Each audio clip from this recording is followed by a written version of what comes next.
यदि आप भी चाहते हैं मां संतोषी म्यूजिक यूट्यूब चैनल का ऑडियो वीडियो सबसे पहले आप तक पहुंचे तो हमारे चैनल को सब्सक्राइब करें और बेल आइकन को दबाना ना भूलें। मां संतोषी म्यूजिक की शानदार प्रस्तुति अखन अपने सब सुन रहल छी अलोली बाजार खगड़िया से मां सरस्वती रिकॉर्डिंग स्टूडियो की शानदार प्रस्तुति।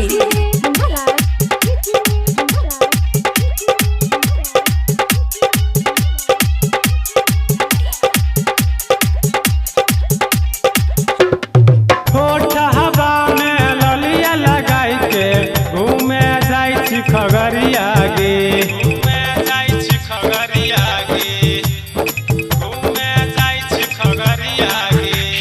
होठहबा में ललिया लगाई के घूमे जाय छी खगड़िया गे खगड़िया के छौरा नलिया में देतौ तोरे देतौ तलिया गे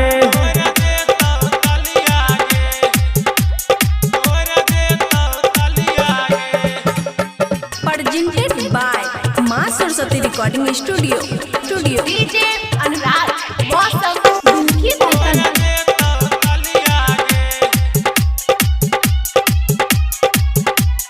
डीजे अनुराग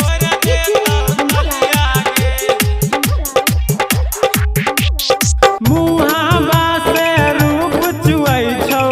होठ से चुओ ललिया गे होठ से चुओ ललिया गे होठ से चुओ ललिया गे मुहावा से रूप चुआई छौ होठ से चुओ ललिया गे खगड़िया के छौरा नलिया में देतौ तोरे देतौ तलिया गे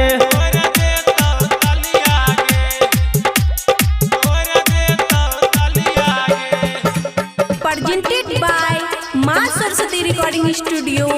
अलोली बाजार।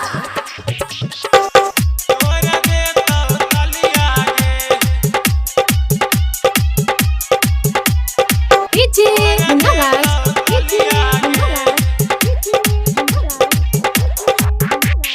छोटा का ड्रेस में छौरी घूमे नहीं जो खगड़िया गे नहीं जो खगड़िया गे घूमे नहीं जो खगड़िया गे छोटा का ड्रेस में छौरी घूमे नहीं जो खगड़िया गे श्री राम विशाल बंटी नीतीश तोरे देतौ तलिया गे होठहबा में ललिया लगाई के घूमे जाय छी खगड़िया गे घूमे जाय छी खगड़िया गे घूमे जाय छी खगड़िया गे होठहबा में ललिया लगाई के घूमे जाय छी खगड़िया गे खगड़िया के